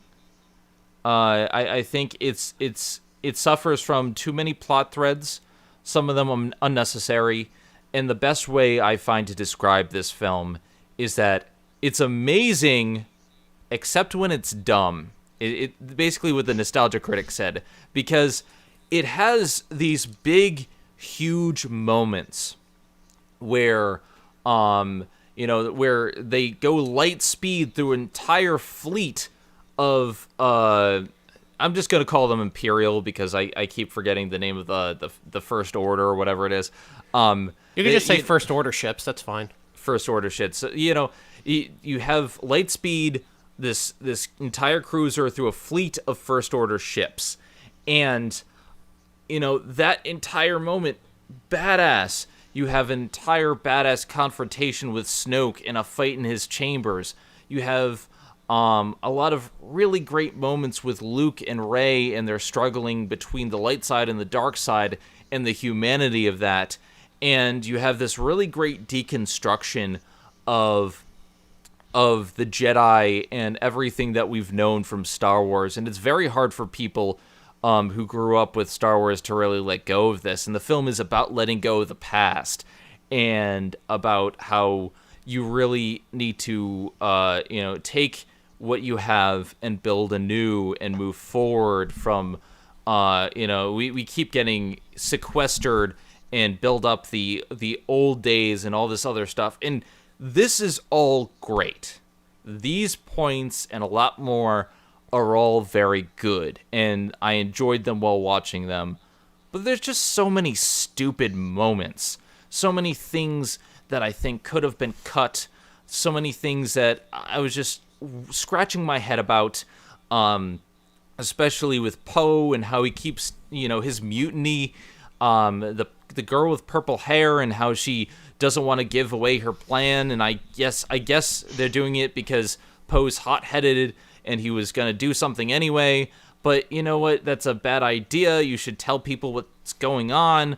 And there's a lot of little things that really got to me after watching the film with these three people, where we all sat down for an hour and we talked about the things we didn't like.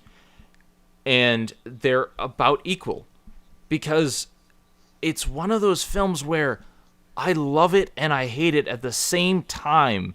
There's light side and dark side in me right now, and they're both in conflict with each other. And I don't want to say this film is bad because there's so much to love about it, but there's so many things that really irk me, and I really hope they fix them in the next film. But at the same time, there's a lot of things that people latch onto that really aren't problems with the film. So my take is, first of all, where I place this at number 6, just above Pirates of the Caribbean. And, it's kind of the same thing where I love it, but I hate it. And it's like, I can't separate these two things. And I think, if you love the film, that's fine. Go love the film. I'm not telling you not to. And if you hate the film, I can see why. But I'm kind of torn because I can see so many things that I love and hate. So that's my take. Yeah, I pretty much feel the same way you did. It's like, oh, I loves it, but I hates it. I loves it, but I hates it.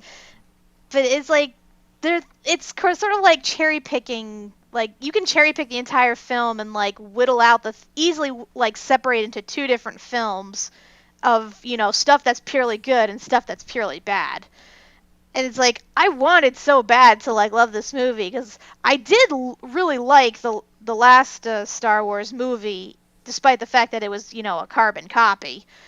But I had hoped they'd do something a little more original, which they did. But at the same time, they were still kind of mimicking old things. It's like they never quite reached a balance. Like sometimes they would, sometimes they wouldn't. It was weird. It's like there are times where I'm like, okay, I can definitely tell what's going to happen. And then other times it's like, whoa, that came out of nowhere. And it's like, dear God. I'm just like, I can't even get my mind straight on like, I guess I could start with the stuff I did like. I love the scenes with Rey and Luke. I love seeing Luke become a crotchety old man.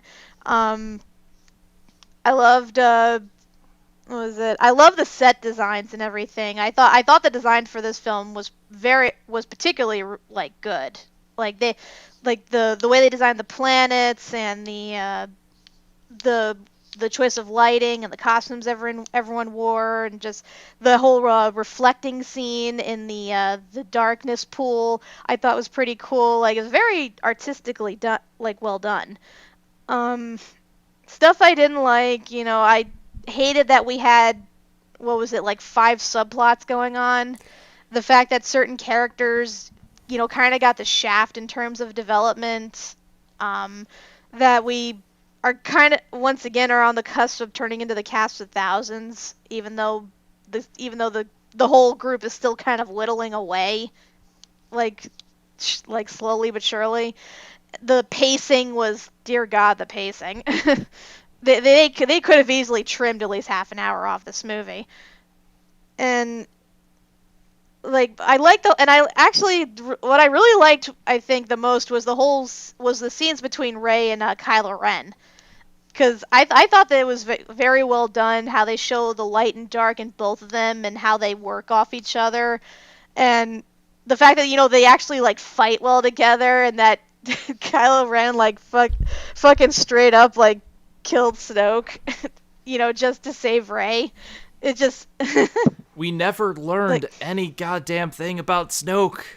I know. That was another thing, like, that everyone complains that we don't know anything about Snoke, but then again, we didn't really know anything about the Emperor either before the prequels, so I'm not complaining too much. I just still find his death scene funny as all hell, though. It was clever, and you saw how powerful he was too. It's like you could see it coming from a mile away, but at the same time, it was still awesome to watch.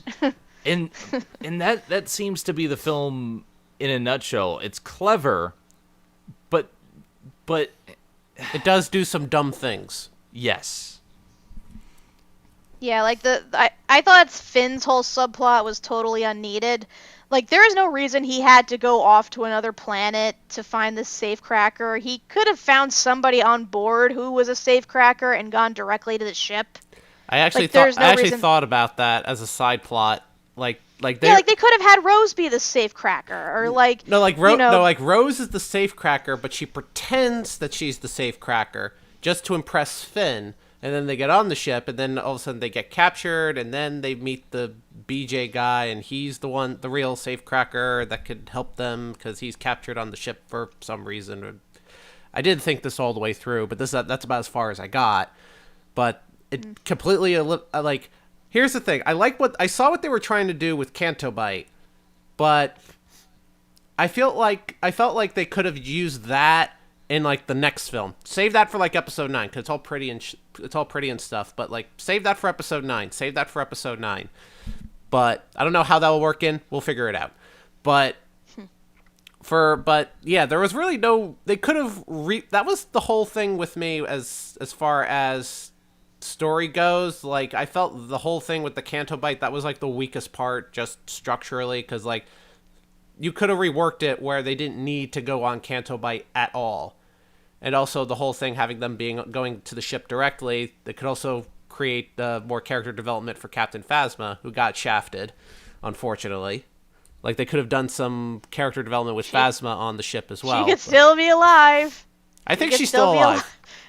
I know it sounds crazy, but I think she's still alive. She is the Boba Fett of the series, so, I mean, she's probably still alive. I mean, you saw like they go the light speed goes through the ship. The light speed ship goes through the ships, and it blows up because they were about to be beheaded. Because Rose and Finn were about to be beheaded, and then it explodes, and it blows Phasma all the way to the other side, and yet she was still able to go through unfazed. Explosion, whatever, was able to get up unfazed. So I'm speculating that she's still alive somehow, even though she fell through the fire. But she's just survived the explosion, and that armor protected her. So, yeah, I know part of it is the eye, but she could only the flame could have damaged her eye, and the rest of her body would have been fine. So, I'm still saying that she's probably still alive somewhere. I think what really wore me down from the film while watching it, because it had a lot of entertainment value, but I think there's an extra climax in the film, Yeah. where they go down to this planet that's it's a mineral planet with the awesome foxes, and you have that, but that's immediately after all the stuff with them taking out the fleet. And somehow the fleet gets down to the planet and they have a battle. And I'm it felt like there was too much. And maybe if that last third wasn't there, and if they cut out some of the other stuff, I would have liked things a little bit more. But then you also have the stuff with Luke, and when he shows up as a projection, and the amazing thing of thousands and thousands of AT-ATs shooting at once, and he comes out of it unscathed and just brushes off his shoulder, and I'm okay, it was worth it for that scene. And that's the thing, you have those things where at the back of your mind you're there's a problem, but then this amazing thing happens, and I'm I don't, in the moment you don't care, but afterwards you do. Yeah, yeah, I definitely did not see that scene coming, but dear God, I love it so. I could just I could watch the meme of Luke just standing there wiping off his shoulder all day. He's bitch, please. I've done it a couple of times at work. I just say to one of the guys, I'm just I just do the shoulder thing, and and they start laughing. We all start laughing. Yeah, honestly, Luke and Rey were the best thing about this film. Luke's overall development and his ultimate end, and then Rey's, search for her identity along with Kylo Ren. I felt those two were the strongest points in the film, and I really wish that they were focused on more instead of the whole subplot with Finn and Rose, and then Poe and whatever the fuck else was going on. I felt if those two were the focus, this movie would have been a lot better and more streamlined. And I mean, I honestly, I know a lot of people complained about Luke's development, how, this is not the direction he should be going in. He shouldn't be giving up. He shouldn't be, wasting the last of his force powers, just to project himself and then die. It's I mean, give the guy a break. He's been through a lot of shit. And honestly, the man almost died of electrocution from the dark side. So I kind of can understand why he would be terrified of the dark side, because it's been 35 years since he's seen that kind of evil before. Not to mention that kind of evil almost killed him. And he was never actually the perfect person to begin with. He didn't complete his training in Empire. And when he came back, he only won because he turned his father. He didn't win based on combat skills. He won based on emotion. And as we all know, emotion is a path that can also lead to the dark side. Which I think is a bullshit thing, but whatever. It's actually, it's funny. I actually, earlier today, I was watching a video that went on about, it was called the Case Against the Jedi. It basically I heard about that, yeah. I actually watched that. It was pretty fascinating about how if they tuned in with their emotions, if they were able to, but it tied in with emotions and male masculinity, about how, with masculinity, like how we're supposed to repress our emotions and stuff, and that if the Jedi actually did tune into their emotions a little bit better, like they were more, I think emotionally intelligent would be the right phrase. If they were more emotionally intelligent, maybe a lot of those Jedi maybe Anakin would not have turned to the dark side. And it goes on, covering the 6 films. They didn't say anything much about the sequel trilogy, because technically the sequel trilogy isn't done yet, because we still got one more movie yet. But I just thought it was just so fascinating. I'm like, yeah, that kind of makes sense, and it also kind of makes sense as the way how Luke kind of behaves a little bit. Yeah, I agree. Like, had they, just been more open with their emotions, I feel like a lot of them could have avoided a lot of conflicts. Like, I think Luke probably could have handled Ben better, try to connect with him more to prevent him from going to the dark side, instead of, having a moment of PTSD and then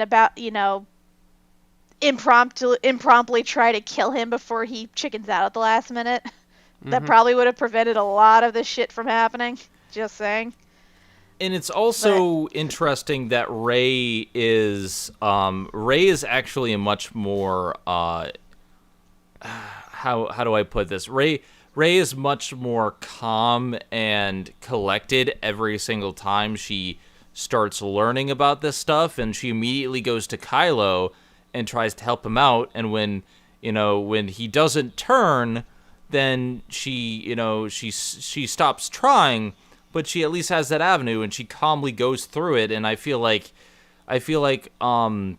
what they might try to do in episode 9 is, say, both sides of the Force needs to exist, but we need to do it in a certain way. And it's a very interesting thing about how she actively looks and sees the dark side of the Force in the balance. And they make it a point to say that the dark side is necessary to the balance of the world. Like, a strong light, it can turn corrupt and become the darkness, and it's very interesting how they focus on that. If the prequels is about the rise of the dark side, and the original trilogy is the return to the light, then the sequel trilogy is the balance of the two. That's how I kind of see it, and that's how I always, even years ago when I predicted about 7, 8, and 9, if they were ever to do it, that the sequel trilogy would be about balance.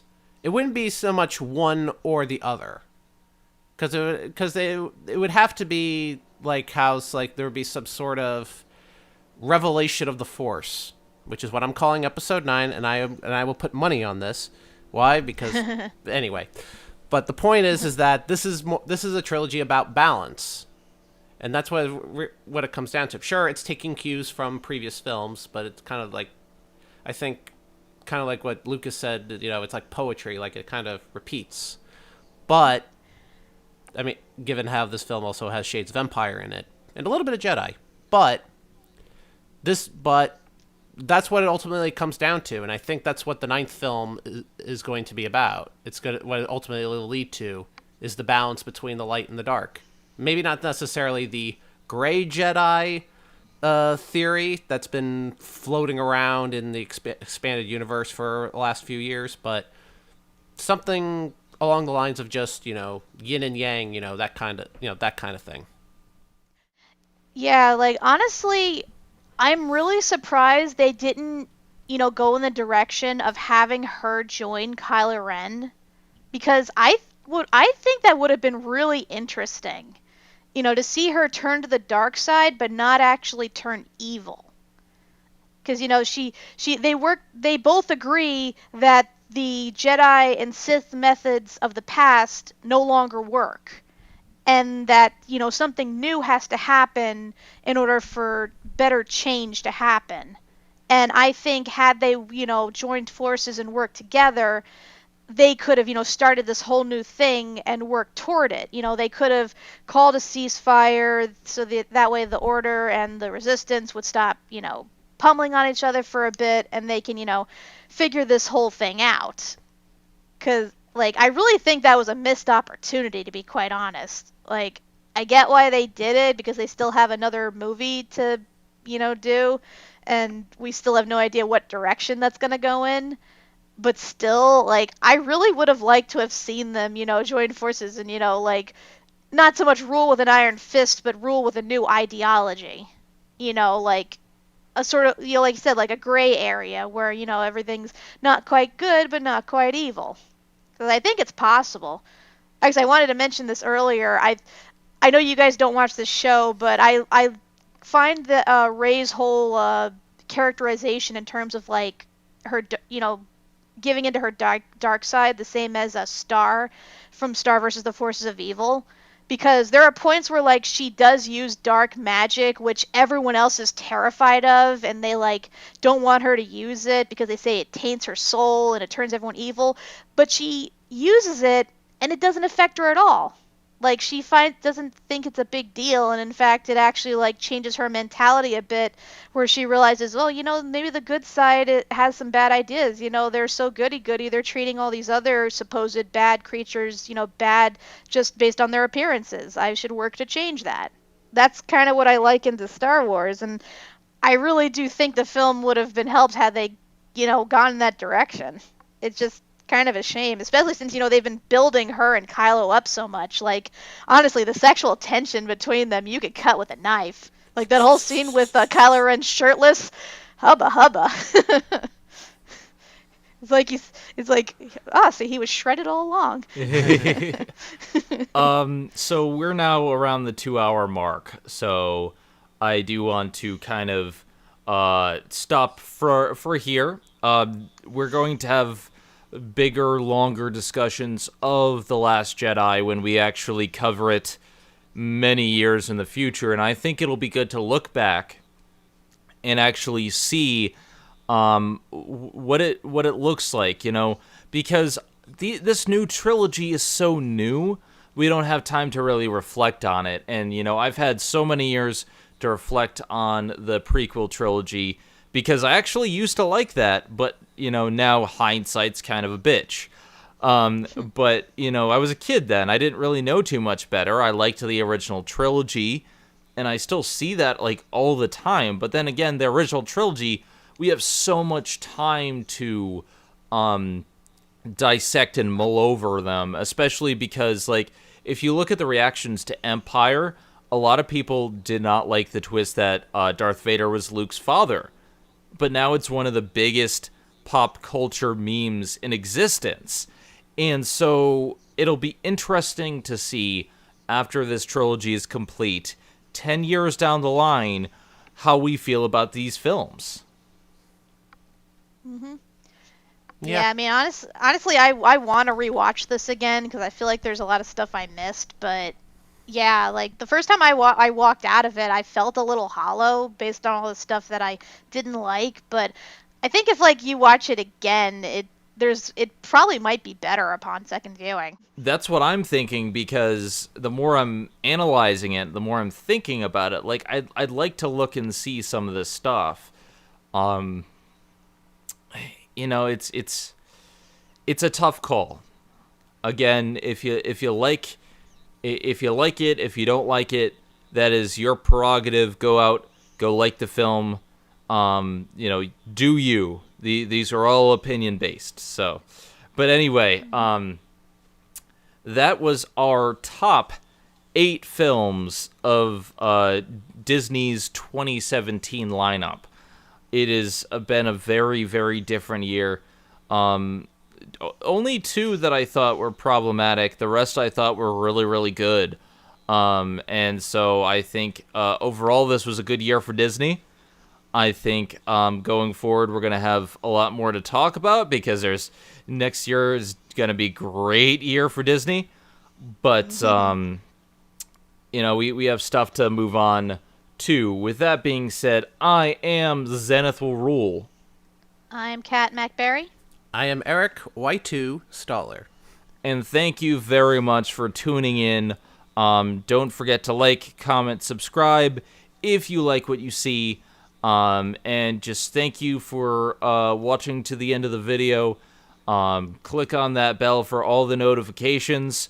And just remember that, if you like a film or dislike a film, that is okay, as long as you just, that is your opinion. You just gotta understand that's your opinion, and we move on.